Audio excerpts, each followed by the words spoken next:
All right, guys, I'm good. Let's get ready to science. All right.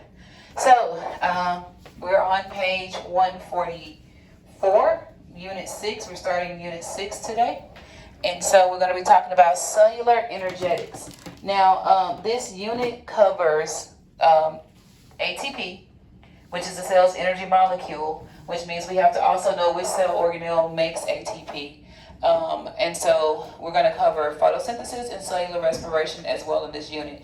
If you notice while you're filling out your notes, it's a lot of information in this unit. Today we're just going to introduce cell energy and talk about ATP. So I'm going to give you an overview, okay? So the two energy conversion molecules are what? Macromolecules, cell organelles. The two energy conversion cell organelles are what and what?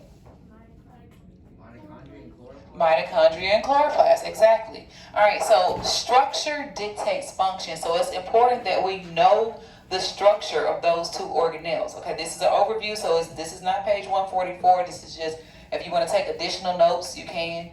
I'm sure it's in there somewhere, but I can't tell you where. So, additional notes are always great, okay? You can always add to what I gave you. Make that a habit to add to what I gave you. All right, so chloroplast and mitochondria are your energy conversion molecules, okay? Chloroplast is used in photosynthesis, and the role of photosynthesis is to actually make the sugars. Photosynthesis is the process that is able to capture and convert light energy into chemical energy, okay? So we have light energy and chemical energy. We cannot use light energy. So there has to be something that is able to convert, because remember, energy cannot be created nor destroyed. It can be transformed and transferred. So we can't make energy, but we can transform between one type of energy to another one. We can't get rid of energy. You can't destroy energy, okay? But you can transfer energy from one thing to the next thing. So it's not that you destroy the energy in one thing and you make energy in another one. What you're doing is you're transferring it from one thing to the next one, or you're transforming the type of energy. Energy cannot be created nor destroyed, only transformed and transferred. So these energy transformer molecules, chloroplast is going to act first in photosynthesis. Chloroplast is found in plants and some types of green algae. Now, the structure of chloroplast, remember, it's a double membrane enclosed organelle. So you have your outer membrane, you have your inner membrane, and there's space between the outer and inner membrane, and that's called the inner membrane space, okay? There's a third membrane system on the inside that are formed by stacks of things called thylakoids. It kind of looks like Mentos. Y'all know what Mentos look like, right? So think of stacks of Mentos. One Mentos would be one thylakoid, and if you made a stack of them, you would call the whole stack the grana, okay? So you have thylakoids, and when you stack them up, you call the stack of thylakoids grana. Now, imagine that these thylakoids are sitting inside of the chloroplast in a fluid that's kind of like Jello. That fluid is called stroma. It's important that you know the structures of chloroplast, because the thylakoids are important for one reaction of photosynthesis, and the stroma is important for the second reaction of photosynthesis. We'll talk about photosynthesis later in detail, but that's why we have to know the structure, because we need to know what happens, but we also need to know where it happens in the chloroplast. So photosynthesis is able to take light energy and transform it into chemical energy and store it in sugars, in simple sugars, okay? Our model sugar is glucose, so we use glucose as an example when we teach these things. Now, plants make it and they store it for themselves, but then animals eat the plants, and the sugars are transferred from the plants to the animals. The energy from the sun is stored in the sugars, but we can't use it that way. So we need something that is able to transfer the energy from the sugar to the cell's energy molecule. What is the cell's energy molecule? ATP. So something has to transfer, has to move the energy from sugar to ATP. That something is mitochondria. It does it in a process called cellular respiration. In cellular respiration, we're going to move the chemical energy from sugars to ATP. So we say photosynthesis makes sugars and cellular respiration breaks sugars, okay? To store energy, we make things, we make bonds, and we store the energy in the bonds of the things that we make. To use the energy, the bonds have to be broken. Think about a glow stick. How do you activate a glow stick? You snap it, you break it. And that activates the glow stick. It activates the energy because that glowing that's the energy that you're seeing, that's light energy. So the sugars are like a glow stick that hasn't been activated. And we move that to ATP, and then when we get it in ATP, we can break off a bond and activate the energy, release the energy so the cell can use it. The mitochondria is a double membrane enclosed organelle, just like chloroplast. Both of our energy converters have two membranes around them. There's an outer membrane and an inner membrane. But the inner membrane in mitochondria is actually folded. It's folded a lot. And those folds have a name. The folds in the inner membrane are called cristae. These folds are extremely important because there's proteins in them that actually make ATP.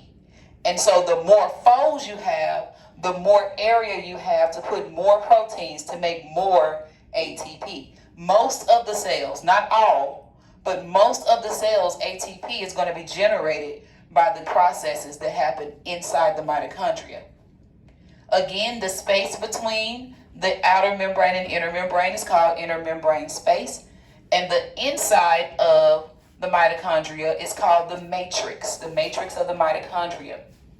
Processes happen in there that make the processes that happen here possible. And so again, we'll talk about that in detail when we get to cellular respiration. But the key right now is to know that what makes the sugars?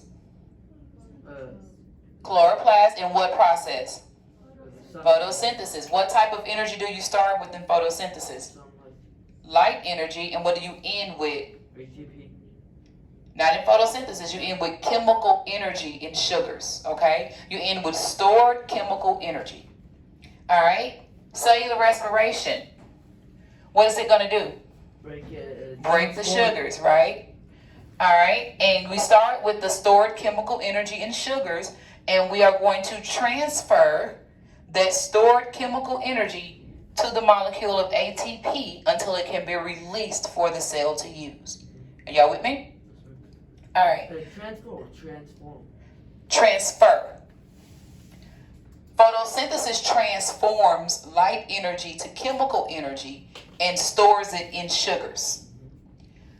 Cellular respiration moves it, so it transfers it from the sugar to the ATP. Okay? Transform light to chemical. So ATP is like a bucket that's holding the sugar? Not the sugar, but the energy that was in the sugar. Yeah, like it's like a bucket. Right. So it's like a charge. If you're charging it, and when you have enough chemical energy, you store it in the sugars. Right. Then you transfer it to the ATP. Right. Because, okay, say for instance, even though you stored it here, let's say you stored it in this, but you can't use it when it's in the sugar. Because you need it to break Because you need to move it to something that you can actually use it from. So it's kind of like, okay, you have the light company, and then you have a wall socket where the energy is there. But unless you have something to plug into the socket, you can't use it. So you gotta plug something in. So if it's it's ATP, it's unusable. Okay. There's other energy molecules, but the main one is ATP. Okay. So I don't want to say that if it's not ATP, it's not usable because we have others. But right now, the main one, the one you need to know about, is ATP. The one that gets the most. That's the one that does the most. All right. It be doing the most. All right, now let's talk about what energy is in the first place. I keep saying energy, energy, energy, energy, energy. What is energy? Sunlight or trigger. Tell me. The ability to do work. The ability to do work or cause change. That's what energy is. The ability to do work or cause change. Now, energy can be kinetic or it can be potential. And I can transform kinetic energy to potential energy and potential energy to kinetic energy. What's the difference between the two? What is potential energy? If you're like sitting on top of the hill, like when you're about to go, you have a lot of potential. You have potential energy, right? So that is a stored energy, and it's due to your position, due to the position or the structure, okay? So potential energy is a stored energy based off of position. Like he said, if you're at the top of the hill and you're about to go, but you haven't gone yet, that's potential energy. So right now, this marker has a lot of what? Potential energy because of its position. If I was to take a rubber band and stretch it back, it would have a lot of potential energy based off of its structure because I stretched it to a point where it had potential energy, okay? So, potential energy is based off of position or structure. What's kinetic energy? It's when you release the energy. It's the energy of motion, of movement, right? So right now I have a lot of potential energy. Can I convert my potential energy to kinetic energy? Yes. How? By releasing. What happened? Drop. It dropped. So while it was in motion, what type of energy did it have? Kinetic. What kind of energy does it have now? Potential. But is that a lot of potential energy? No. So I went from high potential energy to low potential energy. I was going with a gradient from high to low. Everything you learn compounds, guys. Okay? What was the natural way for it to go? From what? High to low. Now, if I want to bring this back up, it has potential energy, but it's low potential energy. I want to bring it back up. So what type of energy will I need to do? What will it trying to convert it to as it comes back up? What will that be? Kinetic. But guess what? I got to put in some more work. So I had to put energy into it, right? To get it back up here. I went against the gradient, the natural gradient. So I had to input energy to get this to come back up to a high potential energy. Are y'all with me? All right, now, thermal energy is a type of kinetic energy. So light energy is a type of kinetic energy. Chemical energy is a type of potential energy, okay? So I store the chemical energy because it gives me potential to do work. The more energy I store, the more potential I have to actually do work. Now, what is my energy molecule of the cell again? ATP. So ATP is the energy molecule. So let's talk about what ATP actually stands for. This is what I wish I had my other board already turned on because I could have just hit the button. But I kind of like this board a little bit better because I like to write. So, yeah. So give me a minute, y'all. I got to give Miss Hicks her board back too. When I give it back, then I'll go back to using my board. All right, so anyway. ATP stands for adenosine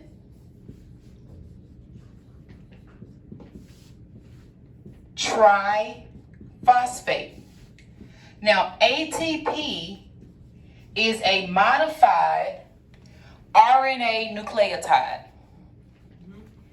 ATP is a modified RNA nucleotide. What's a nucleotide? It's the monomer for what? Nucleic acids. Nucleic acids is one of our macromolecules, right? We had DNA and RNA as examples. So we know that RNA is made up of RNA nucleotides. So ATP is just a modified RNA nucleotide. What are the three parts of a nucleotide? Sugar. And the carboxyl. I don't remember how to say it. Phosphate. sugar phosphate, and a nitrogen base. Y'all were close. Sugar phosphate and a nitrogen base. So that means I know the basic structure. If I know, and don't forget, you can't forget this stuff, guys. Okay. So make sure you go back and look at those monomers. So I know the basic structure of an ATP molecule just by knowing that it's an RNA nucleotide. I also know which sugar this has to be by knowing it's an RNA nucleotide, because what's the sugar in RNA? 5 sugar. It's a 5 sugar carbon. What's its name? Sugar. Ooh, no. Ribose. That's where RNA gets its name from. Ribonucleic acid, because the sugar is ribose. Make sure y'all go back and study those macromolecules, guys. So ribose is the sugar. Okay. Now the base is adenine. Remember we have A, T, G, and C. Well, A, U, G, and C in RNA. Adenine. All right. So the base in this case is adenine. Now, if this was a regular nucleotide, I'd have one phosphate group. But ATP is a modified RNA nucleotide that has how many phosphate groups? 3. How do you know that? Because tri means 3. So that means I have 2 additional phosphate groups on an ATP molecule. And I intentionally drew the bonds between those phosphate groups the way I did, because these bonds are called high energy bonds. These are high energy bonds. This is where the energy is stored in the molecule. All right, this is where the energy is stored. Now, I want everybody to do, normally we would do this with 2 people, but you know, all things COVID, you got to do it with yourself today. All right, take your hands, grasp them together like this, and pull in opposite directions as hard as you can. What do you feel? You feel the tension? You feel the pressure? That's potential energy. On the count of 3, just release. 1, 2, 3. What happened? Did you feel the extra movement that you didn't cause? Did you feel that? Do it again. Come on. Pull it. Everybody. I'm seeing people not doing it. Shania, you writing? Come on. Do it. Let's do it. All right. Pull it. You feel the tension? Release. Did you feel that? Yeah. All right. When you did this, you were storing energy. When we make a bond, we store potential energy. What happened when you broke the bond? You release the energy. Okay. So do this. Say, make a bond. I said, say it. Make a bond, store energy. Break a bond, release energy. Make a bond, store energy. Break a bond, release energy. How do you store energy? Make a bond. Make a bond. How do you release the energy? You break a bond. All right, so ATP is storing energy. Now, if I want to use the energy that is in ATP, ATP undergoes hydrolysis. Remember earlier in the year we talked about hydrolysis reactions and dehydration reactions? Hydrolysis reactions are used to break bonds, right? Dehydration reactions are used to make bonds. So ATP will undergo hydrolysis of this last bond between these 2 phosphate groups. All right, so water is going to come in a hydrolysis reaction, and what's going to happen to this bond? It's going to break. When the bond breaks, the energy is released for the cell to use in other processes that need energy to happen.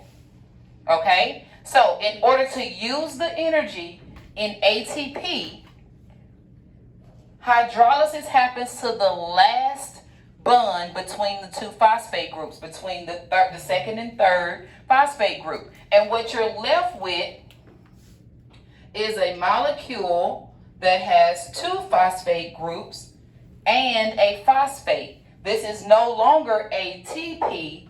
This is now ADP, and we call this adenosine diphosphate. Adenosine diphosphate has less energy than adenosine triphosphate. Are y'all with me? All right, now, all is not lost because ATP can be regenerated. Guess how you regenerate ATP? You store energy. Dehydrated. And what happens here? A bond. A bond is formed, and so I go back to having my two high energy bonds, and I go back to having ATP or adenosine triphosphate. Yes? So if you keep adding water and taking it back, you could have infinite energy. Well, there's another part to this, which I'm about to explain. I'm glad you asked that question. So, ATP can be recycled, but it requires the input of energy. Remember when I had to get the marker from the floor and to bring it back up to high potential energy? When I break off a phosphate group, I'm taking the molecule down to low potential energy. So to get it back up to high potential energy, I gotta input some more energy from somewhere else. Are you with me?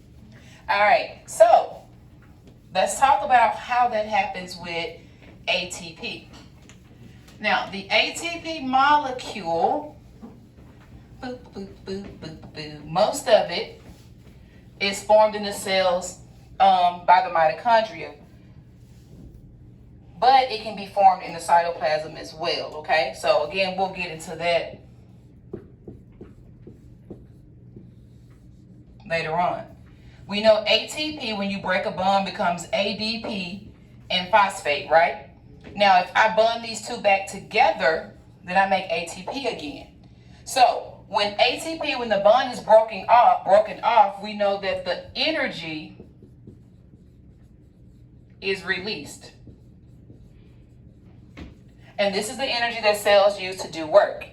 But to get from here to here, I gotta put some energy in. Energy must go in. Where does this energy come from? Food. The catabolism of food.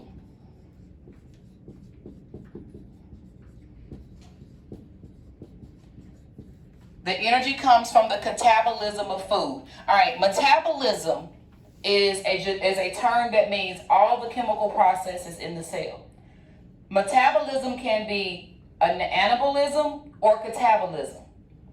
Say, cata breaks, ana builds. So, cata breaks,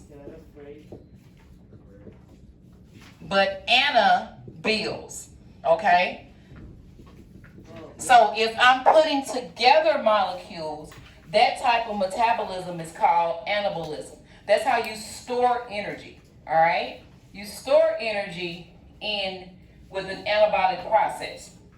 Catabolism, though, is when you break something apart to take the energy out of it to use it for something else. So, think of catastrophic. If something is catastrophic, a lot of stuff got destroyed, right? So, catabolism is when stuff gets destroyed. It gets broken down in the cell.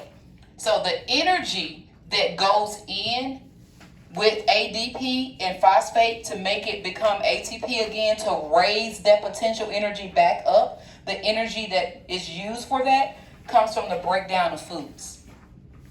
Y'all with me? What's up? You said dehydrolysis built in hydrolysis breakdown. Dehydration is what is used to put things together, yes, and hydrolysis is used to break them apart. So, in order for this to break into this, water would have come in through hydrolysis to break off that phosphate group. Okay? Water went in, energy came out. What if you said that there were Stay at your seat. okay? You said that there were three phosphate. There's 3 phosphate groups. Yes, that's what the T is for. You said that they break the last one. Right? Imagine if you had one, would they break like the connection with? Can ADP break down to AMP is what you're asking me? Okay, so ATP breaks down to ADP, meaning there's two phosphates. If I take off another one, ADP will become AMP or adenosine monophosphate.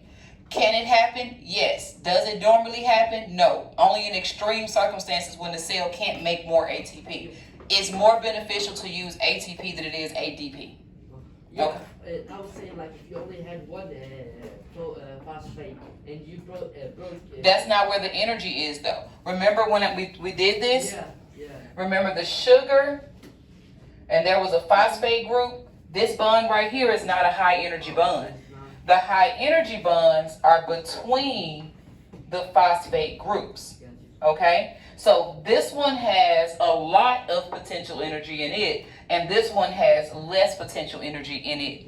Okay? So you want to break this one off because this is your most potential energy. Got it? Right here, not a high energy bond.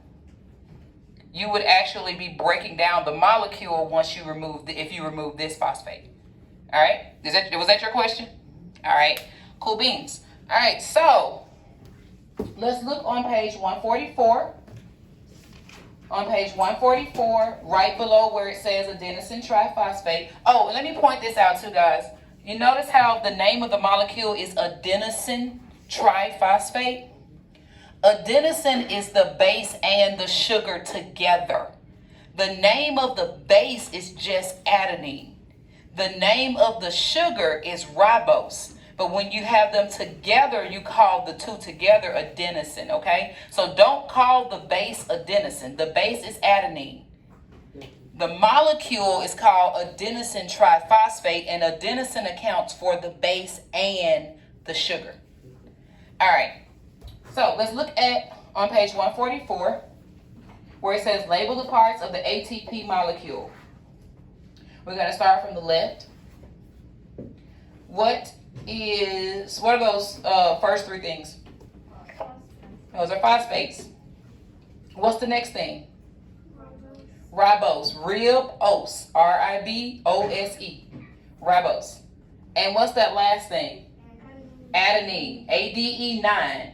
If you can't spell it. A-D-E and then spell 9. Adenine. All right, good job.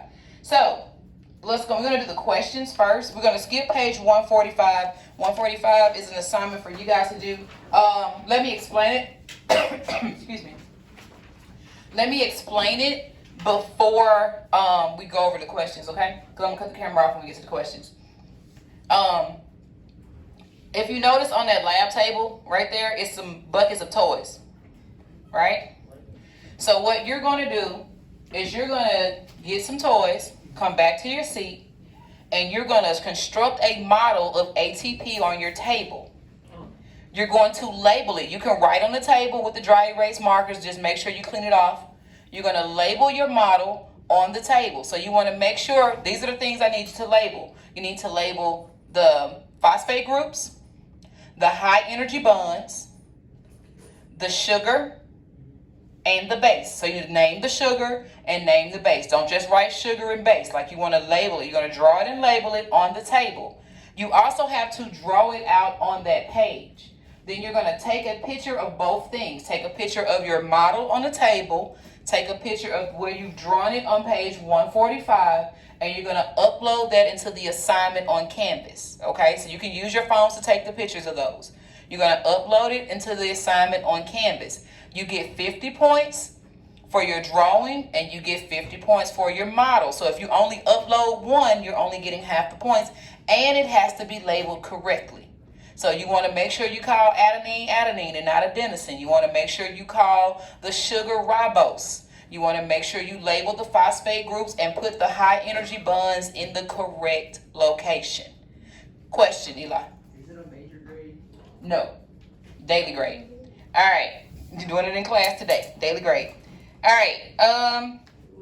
Now let's do our questions. So turn to page 1. Does everybody understand, first of all? Yes, ma'am. Don't everybody run back there at once to get the toys, because I don't need that many. Like, go with the person at your table. We'll go one table at a time, starting with table 2. Table 2 will go, then 3, then 4, then 5, then 6. Go get your stuff and come back to table 1, because y'all got to come back. But I know y'all back there first. So y'all get y'all stuff first and come to your seats. When they come to their seats, then you guys will go so forth and so on. Your table number is on your table. In case you don't know, it's on the little thing that has the scissors and markers in it. All right, so let's go over. Click the video you said. Thank you. Let's go over the questions.